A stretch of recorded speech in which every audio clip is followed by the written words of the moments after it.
AIIMS, Delhi പോലുള്ള reputed ആയിട്ടുള്ള ഇൻസ്റ്റിറ്റ്യൂട്ടുകളിൽ MBBS admission നേടിയിട്ടുള്ള സ്റ്റുഡൻസ്, ടോപ്പേഴ്സ്, അവർ പറഞ്ഞ സീക്രട്സ് കാര്യങ്ങളാണ് ലാസ്റ്റ് 7 days സ്ട്രാറ്റജിയിൽ അവരെങ്ങനെയാണ് പ്രിപ്പയർ ചെയ്ത് എന്നുള്ള രീതിയിൽ. എന്ന് പറഞ്ഞാൽ 15-ൽ കൂടുതൽ ടോപ്പേഴ്സിൽ നിന്ന് ലഭിച്ച വിവരങ്ങളുടെ അടിസ്ഥാനത്തിൽ തയ്യാറാക്കിയ ഒരു വീഡിയോ ആണ്. സോ റിയലി ഹെൽപ്ഫുൾ ആയിരിക്കും. അപ്പം നിങ്ങളുടെ സ്കോർ മാക്സിമം ഇമ്പ്രൂവ് ചെയ്യാൻ വേണ്ടിയിട്ട് നിങ്ങൾ ഇത്തരത്തിലുള്ള സ്ട്രാറ്റജി അറിഞ്ഞ് നിങ്ങൾക്ക് ആ ഒരു നിങ്ങളുടെ പ്രിപ്പറേഷൻ മോഡിഫൈ ചെയ്യാം എന്നുള്ളതാണ് ഈ ഒരു വീഡിയോയുടെ പ്രാധാന്യം. സോ നമുക്ക് കാര്യത്തിലോട്ട് കടക്കാം. എന്തൊക്കെ കാര്യങ്ങളാണ് അവർ ചെയ്തത്, നമ്മൾ എന്തൊക്കെയാണ് ചെയ്യേണ്ടതെന്ന് നോക്കാം. അപ്പോൾ അതിനകത്ത് ടൈം ബൗണ്ട് ആയിട്ട് നിങ്ങൾ കാര്യങ്ങൾ ചെയ്യണം. ഇനിയിപ്പോൾ ലാസ്റ്റ് നിങ്ങൾ ഒരു 1-2 ദിവസം മോക്ക് നിങ്ങൾ മോക്ക് എക്സാം എഴുതാൻ നിങ്ങൾക്ക് സമയമില്ല എന്ന് വിചാരിക്കുക. അത് മാറ്റി നിർത്തിയാൽ ബാക്കി ഇനിയും 7 ദിവസത്തിൽ ഇനിയും 5ഓളം ദിവസങ്ങളുണ്ടല്ലോ. അപ്പം 4-5 ദിവസങ്ങൾ നിങ്ങൾക്ക് മോക്ക് ടെസ്റ്റ് നിങ്ങൾ അപ്പിയർ ചെയ്യണം, മോക്ക് ടെസ്റ്റ് നിങ്ങൾ എഴുതണം. എന്ന് പറഞ്ഞാൽ നീറ്റ് എക്സാം എഴുതുന്ന ആ ഒരു ടൈമിൽ തന്നെ നമുക്ക് എപ്പോഴാണ് 2 to 5 ആണ് നമ്മുടെ നീറ്റ് എക്സാമിൻ്റെ ടൈം. അപ്പോൾ ആ ടൈമിൽ നിങ്ങൾ കറക്റ്റായിട്ട് എക്സാം എഴുതുന്ന പോലെ തന്നെ സ്ട്രാറ്റജീസ് ഫോളോ ചെയ്ത് മോക്ക് എക്സാം എഴുതണം. പിന്നെ അതിൻ്റെ അനാലിസിസ് കൂടി നിങ്ങൾ ചെയ്യണം. അപ്പോൾ ഡെയിലി ഒരു 3 to 5 hours റെസ്റ്റ് കാര്യങ്ങളൊക്കെ, അത് കഴിഞ്ഞ് ഒരു ബ്രേക്കൊക്കെ എടുത്ത് വരുമ്പോഴേക്ക് ഒരു 3 to 5 hours അടുത്ത് നിങ്ങൾക്ക് എന്ത് വരും, അതിനു വേണ്ടി സ്പെൻഡ് ചെയ്യേണ്ടി വരും. സോ ടൈം ബൗണ്ട് ആയിട്ട് കാര്യങ്ങൾ നിങ്ങൾ ചെയ്യുക. ദെൻ നെക്സ്റ്റ് നമ്മൾ സബ്ജക്റ്റ് വൈസ് നോക്കുകയാണെങ്കിൽ ഫിസിക്സ് ആൻഡ് ഫിസിക്കൽ കെമിസ്ട്രിയിൽ നിങ്ങൾ അതിനകത്ത് നോക്കേണ്ടത്, നിങ്ങളൊരു ഷോർട്ട് നോട്ട് തയ്യാറാക്കിയിട്ടുണ്ടാവും. കാരണം അത് നോക്കാൻ ആണ് ഇനി നിങ്ങൾ ഇമ്പോർട്ടൻസ് കൊടുക്കേണ്ടത്. അതിനകത്ത് ഫോർമുലാസ്, കാരണം ഫോർമുല ഇല്ലെങ്കിൽ നമുക്ക് ക്വസ്റ്റ്യൻ ചെയ്യാൻ പറ്റില്ല. അപ്പോൾ എല്ലാ ഫോർമുലാസിലൂടെയും നമ്മളൊന്ന് കടന്നു പോകണം. അപ്പം അതാണ് അതിനകത്ത് ഷോർട്ട് നോട്ട്സ് വളരെ ഇമ്പോർട്ടൻ്റ് ആണ്. നിങ്ങൾ പ്രിപ്പയർ ചെയ്ത ഷോർട്ട് നോട്ട്സിലെ കാര്യങ്ങൾ. അതുപോലെ തന്നെ മിസ്റ്റേക്ക് ബുക്സ്, നിങ്ങൾ ഇതുവരെ ചെയ്ത ക്വസ്റ്റ്യനുകളൊക്കെ അതിനകത്ത് മിസ്റ്റേക്ക് വരുത്തുമ്പോൾ എഴുതി വെച്ചിട്ടുണ്ടാവുമല്ലോ. അപ്പോൾ അതിലൂടെ പോകണം. അപ്പം നിങ്ങൾ മിസ്റ്റേക്ക് ബുക്കിലൂടെ പോകുമ്പോൾ നിങ്ങൾക്ക് അറിയാത്ത ക്വസ്റ്റ്യനുകൾ ഒരുപാട് അതിനകത്ത് നിങ്ങൾ എഴുതി വെച്ചിട്ടുണ്ടാവും. അപ്പം അറിയാത്ത ക്വസ്റ്റ്യനുകൾ ചെയ്യാന്നുള്ളതാണ്. അപ്പം നമ്മൾ മിസ്റ്റേക്ക് വരുത്തിയ ക്വസ്റ്റ്യനുകൾ. അപ്പം അതാണ് അതിനകത്ത് ഒരു സ്ട്രാറ്റജി. അപ്പോൾ ഈ 2 കാര്യങ്ങളാണ് ഫിസിക്സ് ആൻഡ് ഫിസിക്കൽ കെമിസ്ട്രിയിൽ നിങ്ങൾ ചെയ്യേണ്ടത്. ഇനി അതിനകത്ത് നിങ്ങളിപ്പം ഓരോ സബ്ജക്റ്റിനും നിങ്ങളൊരു ടൈം കൊടുക്കുമല്ലോ. ഫിസിക്സ് ഇത്ര സമയം പഠിക്കണം, കെമിസ്ട്രി ഇത്ര സമയം, ബയോളജി ഇത്ര സമയം എന്നൊക്കെ പറഞ്ഞിട്ട്. അപ്പോൾ അതിനകത്ത് സമയം ഉണ്ടെങ്കിൽ നിങ്ങൾക്ക് ഇനി PYQൽ നിങ്ങളിപ്പോൾ മാർക്ക് ചെയ്തിട്ടുണ്ടാവുമല്ലോ. കിട്ടാത്ത അല്ലെങ്കിൽ ഡിഫിക്കൽട്ട് ആയിട്ടുള്ള അല്ലെങ്കിൽ നിങ്ങൾക്ക് ബുദ്ധിമുട്ടുള്ള കാര്യങ്ങൾ, നിങ്ങൾ മിസ്റ്റേക്ക് വരുത്തിയ PYQs ഒക്കെ നിങ്ങൾ ചെയ്യുമ്പോൾ നമ്മൾ പണ്ടേ പറയാറുണ്ട് റൗണ്ട് ചെയ്യണമെന്ന്. അപ്പോൾ റൗണ്ട് ചെയ്ത് അത്തരം ക്വസ്റ്റ്യനുകളൊക്കെ നിങ്ങൾ നോക്കാം. പിന്നെ മോക്കിൻ്റെ സ്ട്രാറ്റജി നമ്മൾ പറഞ്ഞു. നിങ്ങൾ ലാസ്റ്റ് 2 days ഇനിയിപ്പം മോക്ക് നിങ്ങൾക്ക് ചെയ്യാൻ ടൈമില്ല, നിങ്ങൾ കൂടുതൽ റിവിഷൻ ഫോക്കസ് ചെയ്യുകയാണെങ്കിൽ ഇറ്റ്സ് ഓക്കെ. പല രീതിയിലും പല ടോപ്പേഴ്സും അങ്ങനെ തന്നെയാണ് പറഞ്ഞിട്ടുള്ളത്. പക്ഷേ നിങ്ങൾ ഇനിയുള്ള ദിവസങ്ങളിൽ മാക്സിമം നിങ്ങൾ പറ്റാവുന്ന അത്രയും മോക്ക് ടെസ്റ്റ് ചെയ്യാൻ നോക്കുക. എന്ന് പറയുമ്പോൾ 2 to 5 എന്ന് പറയുമ്പോൾ ഡെയിലി ഒരു മോക്ക് ടെസ്റ്റ് നിങ്ങൾക്ക് ആ ഒരു സമയത്ത് ചെയ്യാം.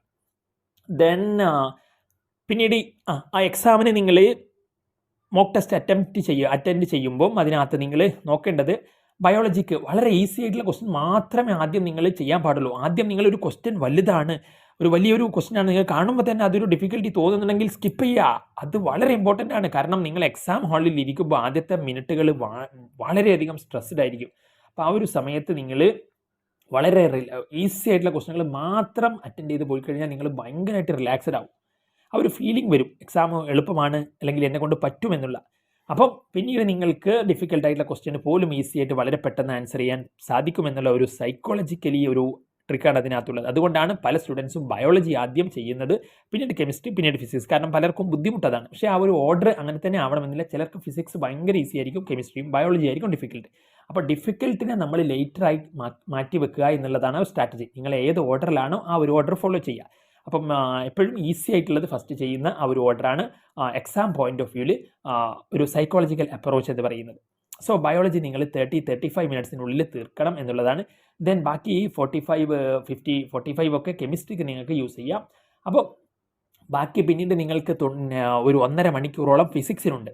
പിന്നെ എക്സ്ട്രാ ഇൻവിജിലേറ്റർ, അത് OMR ഫില്ല് ചെയ്യാൻ അങ്ങനെയൊക്കെ ആയിട്ട് ടൈം പോകും. അതുപോലെ തന്നെ ബാക്കി പിന്നെ നിങ്ങൾക്ക് ചെക്ക് ചെയ്യാനുള്ള സമയമൊക്കെ ബാക്കി അവിടെ നിന്ന് കിട്ടും. അപ്പോൾ ഇപ്പോൾ എത്രയാണ് ഇവിടെ 1.5-യും 1.25-യും ഇവിടെ 1.5-യും, ബാക്കി ഇനിയും 15 മിനിറ്റ് നിങ്ങൾക്കുണ്ടല്ലോ.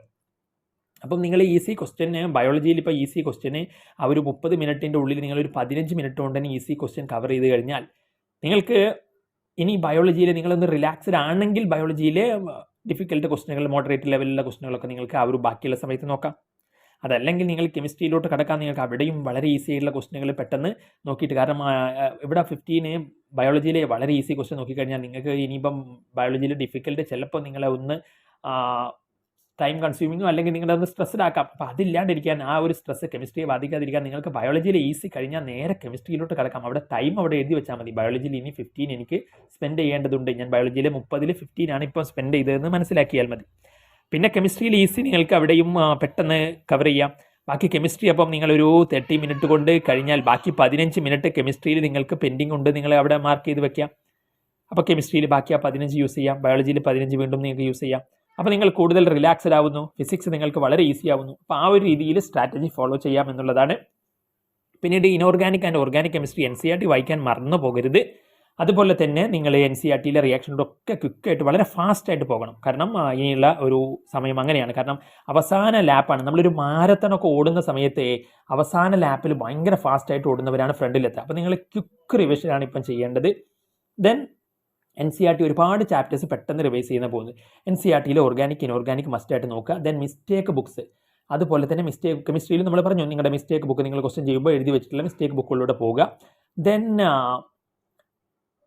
ബയോളജി ആണെങ്കിലും NCERT റിവിഷൻ വളരെ ഇമ്പോർട്ടൻ്റ് ആണ്. എസ്പെഷ്യലി നിങ്ങൾ ഇതിനകത്ത് എല്ലാ ചാപ്റ്റേഴ്സും +1 +2 ബയോളജിയിലെ എല്ലാ ചാപ്റ്റേഴ്സും എക്സാമിനോടനുബന്ധിച്ച് തൊട്ട് മുമ്പ് വരുന്ന ദിവസങ്ങളിൽ നിങ്ങളൊന്ന് റിവൈസ് ചെയ്ത് കഴിഞ്ഞാൽ നിങ്ങൾക്കതിനകത്ത് ഇപ്പം ഫിസിക്കൽ കെമിസ്ട്രിയുടെ കാര്യം എന്ന് പറഞ്ഞാൽ അതിനകത്ത് ഇക്വേഷൻസ് കുറേ നിങ്ങൾ അപ്ലിക്കേഷൻ ലെവലിൽ പഠിച്ചുകൊണ്ട് നിങ്ങളുടെ മൈൻഡിലുണ്ടാവും.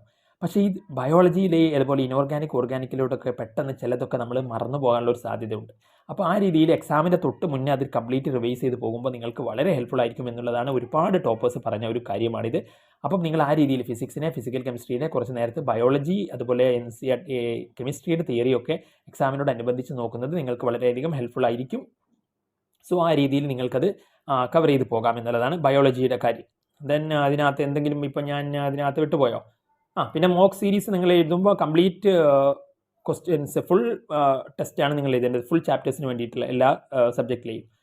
അപ്പം ഒരു ഫുൾ ടെസ്റ്റ് നിങ്ങൾക്ക് എഴുതാം. അതിനകത്ത് അനാലിസിസ് കാര്യങ്ങൾ കഴിഞ്ഞു. Then mistake books biology NCERT നിങ്ങൾ മാക്സിമം റിവൈസ് ചെയ്ത് പോവുക. ദെൻ നെക്സ്റ്റ് പിന്നെ സ്ലീപ്പ് ടൈം ഇപ്പോഴേ നിങ്ങൾ ഫിക്സ് ആക്കി പോകണം. അതിനകത്ത് എന്താ റീസൺ എന്നറിയോ? എക്സാമിൻ്റെ തലേ ദിവസം എത്ര ആങ്സൈറ്റി ഇല്ല എന്ന് പറഞ്ഞാൽ ചെറുതായിട്ടെങ്കിലും ഒരു ആങ്സൈറ്റി ഉണ്ടെങ്കിൽ പലർക്കും സ്ലീപ്പ് ഡിസ്റ്റർബൻസ് വരാം. സ്ലീപ്പ് ഡിസ്റ്റർബ്ഡ് ആയി കഴിഞ്ഞാൽ എക്സാമിൽ വളരെയധികം ബാധിക്കും. കാരണം നമ്മൾ ക്വസ്റ്റ്യൻ വായിക്കാനൊക്കെ ടൈം എടുക്കും. അപ്പം തന്നെ അവിടെ നിന്ന് തന്നെ നമുക്ക് ടെൻഷനും സ്ട്രെസ്സൊക്കെ ആവാൻ തുടങ്ങും. അപ്പോൾ സ്ലീപ്പ് ഇപ്പം തന്നെ ഫിക്സ് ആക്കിയിട്ട് പോവുക. നിങ്ങൾ നാച്ചുറലി ഒരു 10 മണിക്ക് ഉറങ്ങിയാൽ നിങ്ങൾ അലാമൊന്നും വെക്കാണ്ട് തന്നെ നോക്കുക എത്ര മണിക്കൂർ നിങ്ങൾക്ക് വേണം. അപ്പോൾ ചിലർക്ക് 7 മണിക്കൂർ ഉറങ്ങേണ്ടി വരും. അപ്പോൾ 8 മണിക്കൂർ ആ രീതിയിൽ തന്നെ നിങ്ങൾക്ക് മൈൻഡ് ഫ്രഷ് ആകാൻ വേണ്ടിയിട്ട് എത്രത്തോളം സ്ലീപ്പ് വേണം അത്രയും നിങ്ങൾ ഉറങ്ങുക. കാരണം ഉറങ്ങിയില്ലെങ്കിൽ നിങ്ങളെ വേഗത കുറയും. അപ്പോൾ വേഗതയാണ് ഇവിടെ വളരെ ഇമ്പോർട്ടൻറ്റ്. ദെൻ അപ്പോൾ സ്ലീപ്പ് ടൈം നിങ്ങൾ ഫിക്സ് ആക്കിയിട്ട് പോയി. പിന്നെ അതിനകത്ത് പുറത്തുനിന്ന് ഫുഡൊന്നും നിങ്ങൾ കഴിക്കരുത്. കാരണം ഇനി അങ്ങോട്ടൊരു ഫീവറോ പനിയോ എന്തെങ്കിലും വന്നു കഴിഞ്ഞാൽ പിന്നെ അധികം ആളുകൾ കൂടുന്ന ഫംഗ്ഷനൊക്കെ മാക്സിമം നിങ്ങൾ ഈ ഒരു ടൈമിൽ അവോയ്ഡ് ചെയ്യുക. കാരണം ജലദോഷമോ ഫ്ലൂവോ പനിയൊക്കെ വന്നു കഴിഞ്ഞാൽ ബുദ്ധിമുട്ടാവും. അതുപോലെ വെള്ളമൊക്കെ ചൂടാക്കിയിട്ട് നല്ല രീതിയിൽ നിങ്ങൾ കുടിക്കുക. അപ്പം എപ്പോഴും വെള്ളം കുടിക്കുക എന്നുള്ളത് വളരെ ഇമ്പോർട്ടൻ്റ് ആണ്. ഫുഡും നല്ല ഫുഡുകൾ കഴിക്കുക. അപ്പം ആ രീതിയിൽ ഹെൽത്ത് മെയിൻറ്റെയിൻ ചെയ്ത് പോവുക. അപ്പോൾ ഇതൊക്കെയാണ് ലാസ്റ്റ് 7 ഡേയ്സിൽ ടോപ്പേഴ്സ് ചെയ്തിട്ടുള്ള സ്ട്രാറ്റജീസ്. അപ്പം ഇത് തന്നെ ഇനി ഞാനൊരു പറയാൻ ഉദ്ദേശിക്കുന്ന കാര്യം എന്ന് പറഞ്ഞാൽ OMR ഫില്ല് ചെയ്യുമ്പം എങ്ങനെയൊക്കെയാണ് നമ്മൾ ശ്രദ്ധിക്കേണ്ടത് എന്നുള്ളൊരു കാര്യം. അതുപോലെ തന്നെ എക്സാം ഡേയ്സിൽ നമ്മൾ എങ്ങനെയൊക്കെയാണ് കാര്യങ്ങൾ എന്തൊക്കെയാണ് ശ്രദ്ധിക്കേണ്ടത് ആ കാര്യങ്ങളും നമ്മളൊരു വീഡിയോ ചെയ്യും. പിന്നെ ഇതിനകത്ത് മറ്റൊരു വിട്ടുപോയ കാര്യം എന്ന് പറയുന്നത് നിങ്ങൾക്കിപ്പം ടൈം നിങ്ങൾക്ക് എങ്ങനെയാണോ നിങ്ങൾ പഠിക്കുന്നത് നിങ്ങൾക്ക് ഡിഫിക്കൽട്ട് ആയിട്ടുള്ള സബ്ജക്റ്റിനനുസരിച്ച് നിങ്ങൾക്ക് ടൈം ഇപ്പം ഡെയിലി നമ്മൾ പറഞ്ഞ സ്ഥിതിക്കാണെങ്കിൽ ഇപ്പോൾ 3 to 5 hours നിങ്ങൾ മോക്ക് ടെസ്റ്റിന് നമ്മൾ കൊടുത്തു. ബാക്കി ഇനി നമുക്ക് സമയം ഉണ്ടാവുമല്ലോ. അപ്പോൾ ബാക്കി ഒരു 10 മണിക്കൂറോളം നമ്മൾ ഉറക്കമൊക്കെ ഒഴിവാക്കി ബാക്കി 10 മണിക്കൂറോളം എടുത്താൽ തന്നെ നമുക്ക് ഇതിനകത്ത് നിങ്ങൾക്ക് സബ്ജക്റ്റുകൾ വെച്ചിട്ട് എത്ര സമയം റിവിഷൻ ഈ ബയോളജി അല്ലെങ്കിൽ ഇത്ര സമയം ഇത് അങ്ങനെ നിങ്ങൾക്ക് ചെയ്യാം. അപ്പം ഇനി പിന്നെ ലാസ്റ്റ് 2 days ഒക്കെ നിങ്ങൾ തിയറിയിലൂടെ പെട്ടെന്നൊന്ന് കവർ ചെയ്ത് പോകുക. ദെൻ ഫോർമുലാസിലൂടെ ഒക്കെ കവർ ചെയ്ത് പോകാൻ വേണ്ടി നീക്കി വയ്ക്കുക ലാസ്റ്റ് 2-3 days ഒക്കെ. അപ്പം ആ രീതിയിൽ നിങ്ങൾക്ക് അടിപൊളിയായിട്ട് പെർഫോം ചെയ്യാൻ പറ്റും. അപ്പം അതൊക്കെയാണ് ടോപ്പേഴ്സ് ഞാൻ പറയുന്ന സ്ട്രാറ്റജി അല്ല കേട്ടോ. ടോപ്പേഴ്സിൻ്റെ അവരിൽ നിന്ന് ലഭിച്ച വിവരങ്ങളുടെ അടിസ്ഥാനത്തിൽ തയ്യാറാക്കിയൊരു വീഡിയോ ആണ്. അപ്പോൾ എന്തായാലും നിങ്ങൾ അടിപൊളിയായിട്ട് പഠിക്കുക. നല്ല രീതിയിൽ തന്നെ നിങ്ങൾക്ക് നല്ലൊരു മെഡിക്കൽ കോളേജ് അഡ്മിഷൻ കിട്ടട്ടെ. That's all. Thanks for watching.